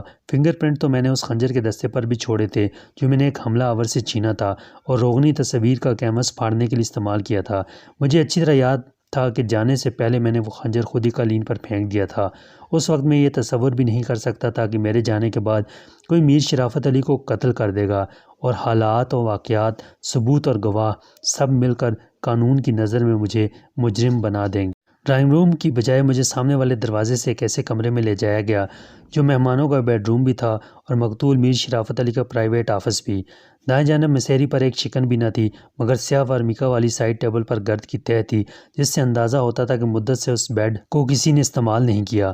بائیں جانب کونے میں ٹیک ووڈ کی کرسی اور لکھنے کی میز تھی جس کی سبز مخمل کی سطح پر اونکس کا مکمل رائٹنگ سیٹ موجود تھا۔ دوسرے کونے میں باتھ روم کا دروازہ تھا اور درمیان میں دیوار کے ساتھ اسفنج جیسے کپڑے کے کور اور فوم ربر کے گدوں والا صوفہ سیٹ تھا۔ درمیانی صوفے پر ایک جوان اور سمارٹ آدمی ٹانگ پر ٹانگ رکھے بڑی متانت سے بیٹھا سگریٹ پی رہا تھا۔ پولیس کی وردی کے بجائے اس نے دھاری دار قمیض اور فان کلر کی پتلون پہن رکھی تھی۔ ایس آئی چودھری نے، جس کا نام اس کی وردی کی جیب پر حشمت خان لکھا ہوا تھا، پتلون کو سنبھال کے اور جوتوں کی ایڑیاں ملا کے سلوٹ کیا۔ اس کے پیچھے رہنے والے اور مجھے لے کر آنے والے حوالدار نے زیادہ آواز سے پیر مارا۔ ملزم حاضر ہے جناب، ایس آئی حشمت نے کہا اور اسی وقت حوالدار نے مجھے دھکیل کر آگے کیا۔ صوفے پر بیٹھا ہوا شخص اسی اطمینان سے سگریٹ پیتا رہا اور مجھے دیکھتا رہا۔ بہت دیر بعد اس نے مجھ سے میرا نام پوچھا اور پھر خاموش ہو گیا۔ میرا نام طارق جمیل ہے، اس نے بالآخر کہا، اور میں اس علاقے کا اے ایس پی ہوں۔ اس قتل کی تحقیقات کے لیے مجھے خصوصی طور پر نامزد کیا گیا ہے۔ یہ میرے لیے بڑے اطمینان کی بات ہے، میں نے انگریزی میں کہا۔ بلا وجہ انگریزی مت بولو، اس نے اسپاٹ لہجے میں کہا۔ مجھے معلوم ہے تم کئی سال لندن میں رہ کر آئے ہو۔ یہ قتل کیوں کیا تم نے؟ میں نے یہ قتل نہیں کیا ہے، میں نے پورے اعتماد کے ساتھ کہا، اور اس بیان کی صداقت تختہ دار تک نہیں بدل سکتی۔ اس گھر میں 3 چشمدید گواہوں نے بیان دیا ہے کہ تم نے رات کو زبردستی گھر میں گھس کے بہت توڑ پھوڑ کی، سب کو مارا پیٹا اور پھر میر شرافت علی کو قتل کر کے فرار ہو گئے، اے ایس پی نے کہا۔ ان گواہوں نے مجھے توڑ پھوڑ کرتے یقیناً دیکھا ہوگا، میں نے کہا۔ میں نے مار پیٹ بھی کی تھی، لیکن ان میں سے کس نے کہا کہ قتل بھی میں نے کیا تھا؟ کسی نے واقعی مجھے قتل کرتے اور فرار ہوتے دیکھا تھا یا ان کا خیال ہے کہ قاتل میرے سوا کوئی نہیں ہو سکتا؟ ان کے خیال میں قاتل تمہارے سوا کوئی اور نہیں ہو سکتا۔ اے ایس پی نے کہا، تمہارے خیال میں قاتل کون ہے؟ فی الحال میں کسی کا نام نہیں لے سکتا، میں نے کہا، لیکن اتنا ضرور کہہ سکتا ہوں کہ کسی نے موقع سے فائدہ اٹھاتے ہوئے میرے جانے کے بعد قتل کر دیا۔ گویا تمہارے یہاں آنے کا کسی کو علم تھا۔ قاتل اگر اس گھر کے نوکر نہیں تھے تو وہ ہوگا جو یہ بات جانتا تھا۔ میں نے نفی میں گردن ہلائی۔ صرف 2 افراد یہ بات جانتے تھے، ان میں سے ایک محسن رضا جو لندن میں میرا کلاس فیلو تھا اور اسلام آباد میں ہے۔ اس کے والد مسٹر شیروانی ڈپٹی سیکرٹری ہیں۔ محسن کو یہ بات میں نے کل رات بتائی تھی، وہ اڑ کے بھی یہاں نہیں پہنچ سکتا تھا۔ دوسرا وہ شخص ہے جس کے پاس میں نے لندن سے واپسی پر قیام کیا تھا، مسٹر چراغ دین کا خانسامہ سلامت شاہ۔ وہ میر شرافت علی کے نام سے بھی واقف نہیں۔ میں چاہتا ہوں کہ محسن کو اور سلامت شاہ کو میری گرفتاری کی اطلاع دے دی جائے۔ ان کے بیانات سے آپ کو بھی تفتیش میں مدد ملے گی اور مجھے بھی ان سے مشورہ کرنا ہے۔ ان کا پتہ لکھوا دو، ایس پی نے روکھے لہجے میں کہا۔ اگر ہم مناسب سمجھیں گے تو بلا لیں گے۔ یہ بتاؤ تمہارے والد کیا کرتے تھے؟ مجھے معلوم ہوا کہ وہ بھی اسی چراغ دین کے ایک ملازم تھے۔ یہ سب معلومات وہ پہلے ہی حاصل کر چکا تھا۔ بدقسمتی سے یہ بات ٹھیک ہے، میں نے کہا، لیکن یہ بھی ٹھیک ہے کہ وہ میر وزیر اینڈ کمپنی میں میر شرافت علی کے پارٹنر تھے۔ اے ایس پی کے لیے یہ انکشاف تھا۔ پارٹنر؟ Business partner? جی، میں نے تلخی سے کہا۔ کاروبار میرے والد مرحوم کا ہی تھا۔ میر شرافت علی بعد میں شامل ہوا تھا۔ مرتے وقت تک وہ برابر کے پارٹنر تھے۔ تو اس کوٹھی میں جھاڑ پونچھ کے کام پر کیوں ملازم تھے؟ ایس پی نے طنز امیز بے یقینی سے کہا۔ جب میں انگلینڈ گیا تھا تو وہ ماڈل ٹاؤن کی کوٹھی میں رہتے تھے جو ان کی ذاتی ملکیت تھی۔ ان کے پاس کار تھی اور خدا کا دیا وہ سب کچھ تھا جو انہوں نے مسلسل محنت سے ترقی کر کے حاصل کیا تھا۔ میں تحریری طور پر اپنے بیان میں سب کچھ بتا دوں گا کہ وہ کس زمانے میں کہاں رہتے تھے، ان کے پاس کون سی گاڑی تھی، ان کا ٹیلی فون نمبر 2 ماہ قبل کیا تھا اور اب کیا ہے۔ آپ دستاویزات سے بھی تصدیق کر سکتے ہیں اور ان لوگوں سے بھی جو میرے والد کو جانتے تھے۔ ان میں میر وزیر اینڈ کمپنی کے پرانے ملازم بھی ہیں جو 25 سال سے فرم میں ہیں۔ ایس پی کی نظریں مجھے دیکھتی رہیں۔ شاید وہ سوچ رہا تھا کہ میری بات کس حد تک قابل اعتبار ہے، اور یہ سب سچ ہے تو کیسے سچ ہے۔ تصدیق تو کرنی پڑے گی کہ ایک فرم کا مالک اس عمر میں ایسی نوکری کیوں کر رہا تھا۔ ایس پی نے کہا، یہ کیا ڈرامہ ہے؟ وہ کار اور کوٹھی 2 مہینے میں کیسے ختم ہو گئے؟ تم کہتے ہو وہ اب بھی پارٹنر تھے، تمہیں کچھ اندازہ ہے ان کی سالانہ آمدنی کیا تھی؟ جی، ان کا اس سال کا منافع تمام اخراجات وضع کرنے کے بعد 3.5 لاکھ بنا تھا، میں نے اطمینان سے کہا۔ مگر کتنے دکھ کی بات ہے کہ اس شخص کو گزر اوقات کے لیے گھر کی صفائی کا حقیر کام قبول کرنا پڑا۔ وہ بیماری میں خیراتی شفاخانوں سے علاج کراتا رہا۔ کیوں؟ ایس پی نے میز پر ہاتھ مارا۔ کہاں گئے وہ 3.5 لاکھ؟ وہ کار، کوٹھی؟ وہ مشتعل ہو رہا تھا اور اس کی جھنجھلاہٹ سے اندازہ ہو رہا تھا کہ اسے میری بات کا یقین نہیں آ رہا ہے۔ الو بناتے ہو مجھے؟ اڑا دیا ہوگا عیاشی میں جناب علی۔ سب انسپکٹر نے پھر پتلون کو اوپر کھینچا۔ شوقین مزاج آدمی ہوگا، جوئے میں ہار گیا ہوگا یا کسی رنڈی کے کوٹھے پر اڑا دیے ہوں گے۔ بکواس بند کرو، میں نے غصے کو ضبط کر کے کہا۔ اگر میرے ہاتھ آزاد ہوتے اور یہ بات کسی دوسرے شخص نے کہی ہوتی تو میں اس کو بھی قتل کر دیتا ہیں۔ تھانے دار نے میری بات کاٹ کے میرے منہ پر الٹا ہاتھ مارا۔ اس کے بھاری ہاتھ میں بلا کی قوت اور پھرتی تھی جو برسوں کی مشق اور مہارت کا نتیجہ تھی۔ خون کا نمکین ذائقہ مجھے اپنے ہونٹوں پر محسوس ہوا اور میں لڑکھڑا کے پیچھے ہٹ آئی تھا کہ حوالدار نے مجھے آ کے دھکا دے دیا۔ ایس پی یوں بیٹھا رہا جیسے اس نے کچھ نہیں دیکھا، وہ خاموش رہا۔ میرا باپ تمام عمر نمازی اور پرہیزگار رہا ہے۔ میں نے تھانے دار کو خون اشم نظروں سے گھور کے دیکھا۔ اس کو جاننے والے سب زندہ ہیں اور میری بات کو جھوٹ یا بکواس قرار دینے سے پہلے ان سب سے پوچھ لو کہ وہ کیسا آدمی تھا۔ معلوم کر لو کہ اس نے 3.5 لاکھ کی آمدنی پر انکم ٹیکس ادا کیا تھا یا نہیں۔ اس کی کوٹھی کس نے خریدی اور کار کس نے؟ کیا یہ سب ریکارڈ پر نہیں ہوگا؟ لاہور میونسپل کارپوریشن، محکمہ income tax, motor vehicle office اور پارٹنرشپ ڈیڈ۔ ان دستاویزات کو میرا وکیل عدالت کے سامنے بھی پیش کرے گا۔ یہ مت سمجھو انسپکٹر کہ تم کسی لاوارث، جاہل اور غریب آدمی کے ساتھ جو سلوک کرتے ہو وہی میرے ساتھ بھی کر سکو گے۔ باپ کی موت کے بعد میں قانونی طور پر میر وزیر اینڈ کمپنی کا مالک ہوں، واحد مالک، کیونکہ میر شرافت علی جو دوسرا پارٹنر تھا وہ اب نہیں ہے۔ میں انگلینڈ میں انجینئرنگ کی اعلیٰ تعلیم حاصل کر رہا تھا اور کسی وظیفے پر نہیں۔ مجھے میرے والد نے اپنے خرچ پر بھیجا تھا۔ میں کوئی معمولی آدمی نہیں ہوں، سمجھے، ایک معزز اور تعلیم یافتہ شہری ہوں۔ ایس پی کی صورت پر ناگواری کے آثار نمودار ہوئے۔ اس کی آواز کم کرو اور اسے بتاؤ کہ یہ ولایت نہیں ہے۔ وہ سگریٹ کو مسل کر بجھاتے ہوئے بولا۔ سب انسپکٹر حشمت نے ادھر ادھر دیکھا اور باتھ روم کے دروازے کی طرف اشارہ کیا۔ حوالدار نے مجھے یوں دھکیلا کہ میں منہ کے بل گرا۔ آخر یہ کیا ہے؟ تم تشدد سے اعتراف جرم کرانا چاہتے ہو؟ میں نے گھٹنوں کے بل اٹھ کے کہا، تمہیں اس کی جواب دہی کرنی ہوگی۔ عدالت میں اس بیان کی کوئی حیثیت نہیں۔ انسپکٹر حشمت اور حوالدار نے مجھے گھسیٹ لیا۔ ایک کانسٹیبل نے بڑی مستعدی سے باتھ روم کا دروازہ کھول دیا تھا۔ اے ایس پی صاحب، آپ کی موجودگی میں یہ سب کچھ ہو رہا ہے، میں نے چیخ کر کہا اور خود کو چھڑانے کے لیے حشمت کو پوری قوت سے دھکا دیا۔ وہ ڈگمگا کے دیوار سے ٹکرایا۔ منحنی حوالدار کو میں نے یوں کھینچ لیا جیسے انجن کسی بوگی کو کھینچتا ہے۔ پلک جھپکتے میں ہتھکڑی سمیت میں ایس پی کے سامنے تھا۔ ابھی مجھ پر الزام ہے، میں مجرم ثابت نہیں ہوں، تم نے میرا بیان تک نہیں لیا ہے، میں نے چلاتے ہوئے کہا۔ میں تم پر کیس کر دوں گا، میں بڑے سے بڑا وکیل کر سکتا ہوں۔ مسٹر شیروانی میرے انکل ڈپٹی سیکرٹری ہیں، لیکن اس سے زیادہ بولنے کی مجھے مہلت نہ ملی۔ حشمت نے مشتعل ہو کے مجھے پیچھے سے پکڑا اور حوالدار نے زنجیر کو جھٹکا دیا تو میں پیچھے گرا۔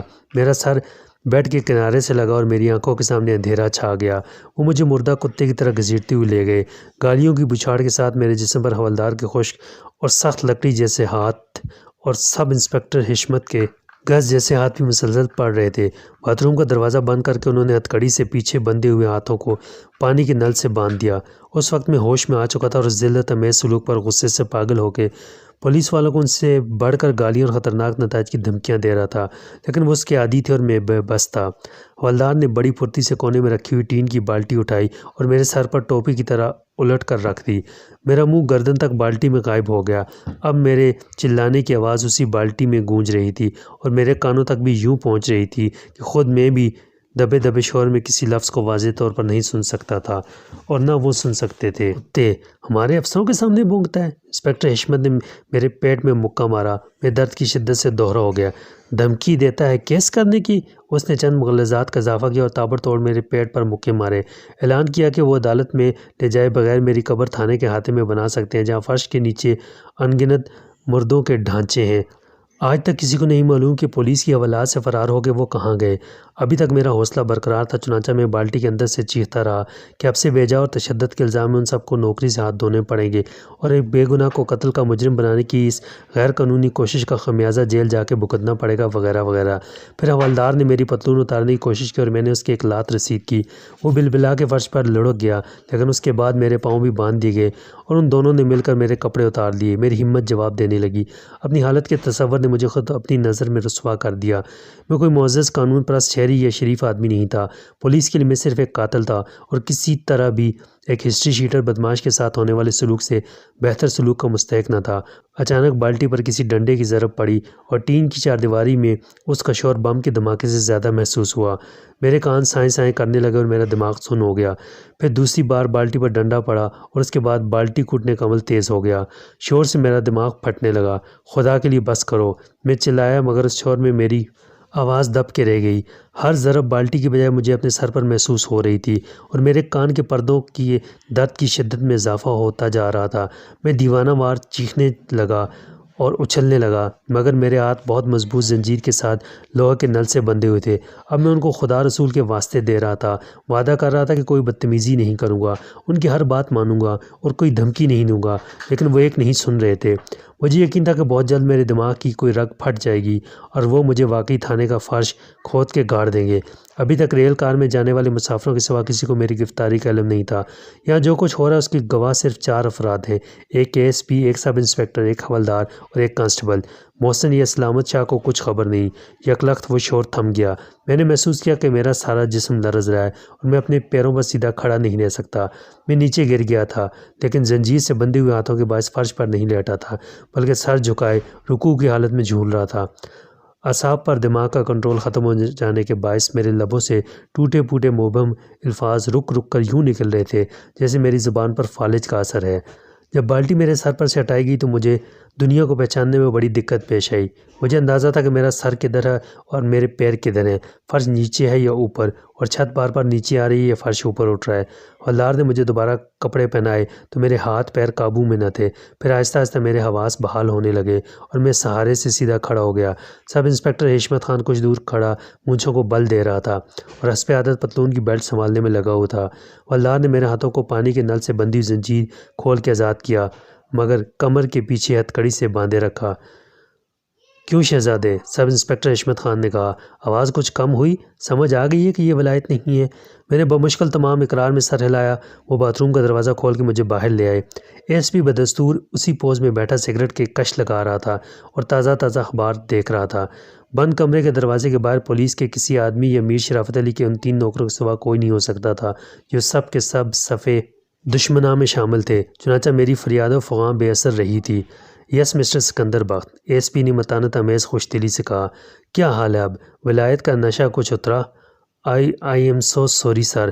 میں نے لڑکھڑاتی زبان سے الفاظ کے ٹکڑوں کو جوڑ کر سخت کوشش کے بعد جملہ مکمل کیا۔ سب انسپکٹر حشمت خان نے اپنی کارکردگی پر تعریف طلب نظروں سے اپنے افسر اعلیٰ کو دیکھا اور حوالدار خفیف سا مسکرایا۔ آل رائٹ، بیٹھ جاؤ۔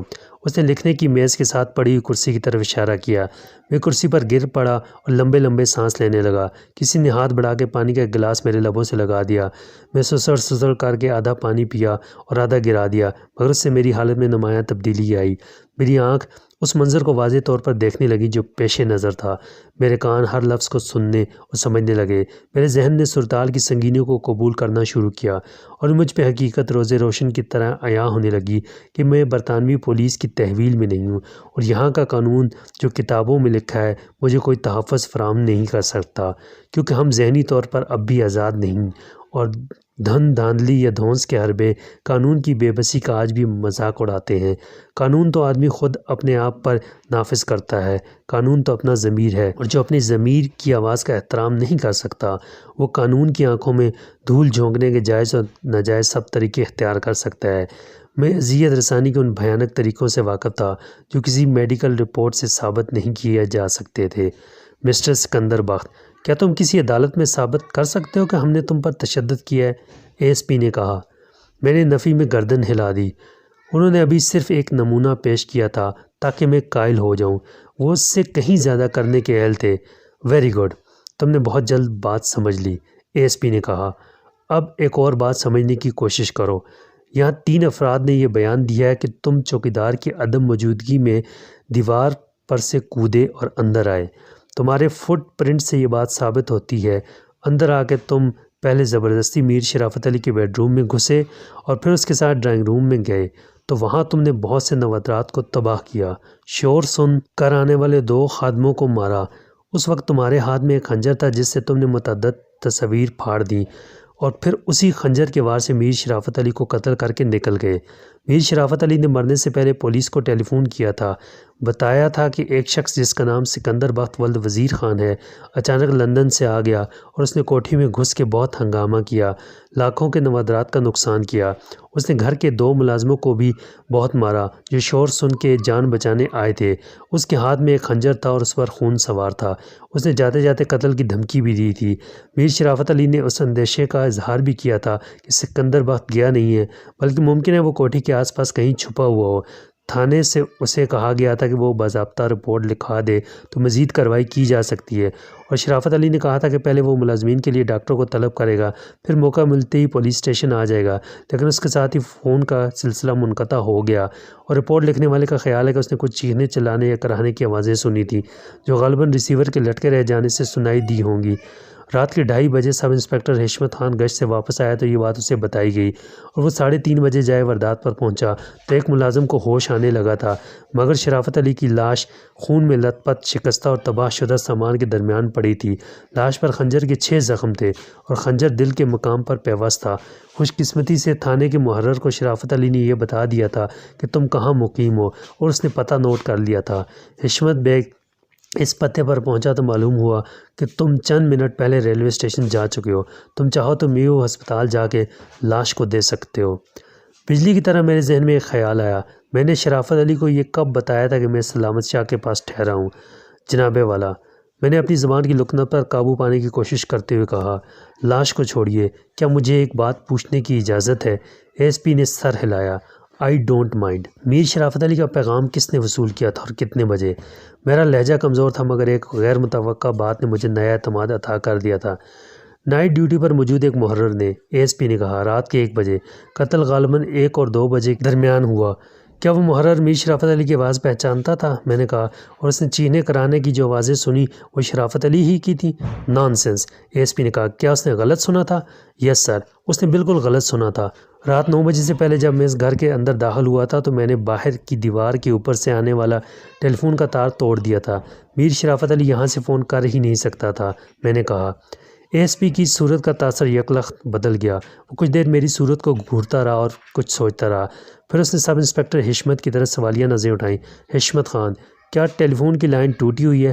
میں چیک کرتا ہوں جناب۔ حشمت خان نے پتلون سنبھالی اور پلٹ کر کہا، حوالدار جا کے دیکھو۔ حوالدار اس کی بات مکمل ہونے سے پہلے ہی جا چکا تھا۔ ٹیلی فون کرنے والا میر شرافت علی نہیں تھا سر، میں نے کہا۔ یہ قتل کرنے کے بعد قاتل نے کسی اور جگہ سے فون کیا اور آپ کے محرر کو یقین دلانے میں کامیاب ہو گیا کہ وہ شرافت علی ہے۔ اس کے علاوہ میں نے تو شرافت علی کو نہیں بتایا تھا کہ میں کہاں مقیم ہوں۔ اگر شرافت علی زندہ ہوتا تو ہم تصدیق کر لیتے، اے ایس پی نے طنز اور تمسخر سے کہا۔ ایک آخری سوال جناب، میں نے کہا۔ قتل کی یہ واردات تو 1 بجے کے بعد ہوئی ہے، چشمدید گواہوں کا کیا بیان ہے؟ انہوں نے مجھے کس وقت آتے جاتے دیکھا تھا؟ انہیں وقت کا اندازہ نہیں، اے ایس پی نے کہا۔ وہ تمہارے آنے کے کچھ دیر بعد سو گئے تھے اور پھر شور سے جاگے تھے۔ وہ جھوٹ بولتے ہیں، چوکیدار بتا سکتا ہے کہ جب میں گیا تھا تو وہ عشاء کی نماز پڑھ کے آیا ہی تھا، میں نے کہا۔ اس وقت 9 بھی نہیں بجے تھے، اسی نے مجھے سلام بھی کیا تھا۔ 10 منٹ بعد صورتحال خاصی بدل چکی تھی۔ چوکیدار نے تصدیق کر دی تھی کہ میں 9 بجے کے قریب کوٹھی کے گیٹ سے باہر گیا تھا۔ اس نے مجھے ایک ٹیکسی ڈرائیور سے بات کرتے بھی دیکھا تھا، لیکن میں اس ٹیکسی میں بیٹھا نہیں تھا۔ سب انسپکٹر کے سوال پر اس نے تسلیم کیا کہ میری چوری چھپے کوٹھی میں کسی اور سمت سے کود جانے کے امکانات کو بعید از قیاس نہیں سمجھا جا سکتا، اور یہ بھی ہو سکتا ہے کہ میرا علانیہ گیٹ سے باہر جانا اور ٹیکسی ڈرائیور سے بات کرنا محض ڈرامہ ہو۔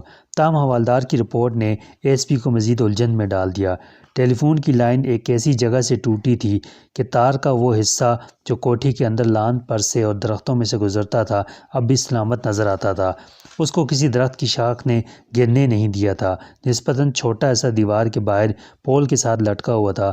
میرے نقش قدم دیکھنے والوں کو دیوار کے اوپر تار کی عدم موجودگی کا احساس نہیں ہو سکا تھا، اور چونکہ کسی نے بعد میں ٹیلی فون بھی استعمال نہیں کیا تھا اس لیے اب تک یہ بات کسی کو معلوم نہ تھی۔ اے ایس پی نے اس کے باوجود یقین نہیں کیا کہ ٹیلی فون لائن 9 بجے سے پہلے کٹ چکی تھی۔ اگر میرا گھوم پھر کے دوبارہ کوٹھی میں داخل ہو جانا ممکن تھا تو کیا یہ فرض نہیں کیا جا سکتا تھا کہ جیسے ہی میر شرافت علی پولیس کو فون کر کے فارغ ہوا میں نے اسے قتل کر دیا اور جاتے جاتے ٹیلی فون کا تار کاٹ دیا؟ قتل تم نے اس وقت کیا جب تم پھر چپکے سے اندر آئے تھے، وہ بولا۔ میں نے ہمت نہیں ہاری۔ ابھی ایک گواہ باقی ہے سر، چراغ دین کا خنسامہ سلامت شاہ آپ کو بتا سکتا ہے کہ میں کس وقت اس کے کوارٹر میں پہنچا تھا۔ ہم نے کھانا ایک ساتھ کھایا تھا۔ یہ سب تو بعد میں ہوتا رہے گا، اے ایس پی نے کہا۔ فی الحال ہمارے پاس تمہیں گرفتار رکھنے کی معقول وجوہات ہیں۔ گواہوں کے بیانات کے علاوہ خود تمہارے بیان سے اندازہ ہوتا ہے کہ میر شرافت علی کے مر جانے سے تم پورے کاروبار کے مالک بن گئے ہو۔ اگر وہ زندہ رہتا تو تم پارٹنر ہوتے۔ تم خود اعتراف کر چکے ہو کہ تم نے توڑ پھوڑ اور مار پیٹ کی۔ اس کی وجہ کچھ اور ہے جناب، میں میر شرافت علی کو سزا دینا چاہتا تھا، میں نے کہا۔ اس نے میرے والد کو بلیک میل کیا تھا اور ان سے وہ سب کچھ چھین لیا تھا جس کے وہ مالک تھے، کار، کوٹھی، 3.5 لاکھ کا منافع۔ اچھا، مگر بلیک میلر تو ہمیشہ مجرم ہوتے ہیں، اے ایس پی نے کہا، خواہ یہ جرم کسی نے دانستہ کیا ہو یا اس سے نادانستگی میں سرزد ہوا ہو۔ کیا تمہیں معلوم ہے کہ میر شرافت علی نے تمہارے والد کو کیوں بلیک میل کیا تھا؟ میں نے آہستہ سے نفی میں سر ہلایا۔ یہ اور ایسی بہت سی باتیں ابھی مجھے نہیں معلوم جن کا میرے پاس ثبوت تک نہیں ہے۔ جب تفتیش ہوگی تو سب معلوم ہو جائے گا، سب انسپکٹر حشمت خان نے موقع پاتے ہی کہا اور اپنی ایک مونچھ کو بل دیا۔ مجھے اپنا بیان ریکارڈ کرانا ہے، میں نے کہا۔ تفتیش کرنے والے افسر کی حیثیت سے آپ کے لیے یہ بیان بہت اہم ہوگا کیونکہ بہت سے واقعات جن کا تعلق اس واردات کے پس منظر سے ہے میں نے ابھی بیان نہیں کیے۔ آل رائٹ، مگر یہ بیان میں کل ریکارڈ کروں گا۔ اے ایس پی نے گھڑی پر نگاہ ڈال کے کہا، ابھی مجھے ڈی آئی جی صاحب کو رپورٹ دینی ہے اور اخبار والوں کے سوالات کا جواب دینا ہے۔ وہ یقیناً اب تک پہنچ چکے ہوں گے۔ میر شرافت علی مشہور آدمی تھا۔ ایک بار پھر میں یہ پوچھوں گا کہ تم نے میر شرافت علی کو قتل کیا ہے؟ اگر تم اعتراف کر لو گے تو خود بھی پریشانی سے بچو گے اور ہمیں بھی بچا لو گے۔ میں نے کسی کو قتل نہیں کیا، میں نے کہا۔ میں اسے سزا دینا چاہتا تھا اور مجھے یہ خیال بارہا آ رہا تھا کہ اسے قتل کر دوں، مگر میں نے اسے بخش دیا تھا۔ یہ کسی اور نے مجھے مجرم بنانے کی سازش کی ہے۔ اعتراف جرم کا سوال ہی پیدا نہیں ہوتا۔ اے ایس پی جانے کے لیے اٹھا ہی تھا کہ میں نے کہا، جناب اے ایس پی صاحب، میرے والدین اور بہن بھائی تو ہیں نہیں۔ یہاں جو کچھ ہے مسٹر شیروانی ہے اور سلامت شاہ ہے۔ میں چاہتا ہوں کہ ان کو اطلاع دے دی جائے۔ مسٹر شیروانی، وہی deputy secretary? A S P رک گیا۔ اچھا، کوئی فون نمبر ہے تو سب انسپکٹر حشمت خان کو دے دو۔ وہ چلتے چلتے حشمت خان سے مخاطب ہوا، کل اس سلامت شاہ کو بلا کے اس کا بیان بھی لے لو اور ملزم کو مقتول کی لاش دکھا دو۔ اس کے فنگر پرنٹ وغیرہ فائل میں رکھو۔ ہو سکتا ہے آلہ قتل کے بارے میں فنگر رپورٹ کل مل جائے۔ سائٹ پلان بالکل مکمل ہونا چاہیے، چاہے واردات پر موجود ہر چیز کا بیان تفصیل سے ہو، تصاویر میں فرق نہ آئے۔ وہ 10 منٹ تک تفتیش کے دیگر امور سے متعلق ہدایات دیتا رہا اور پھر باہر نکل گیا۔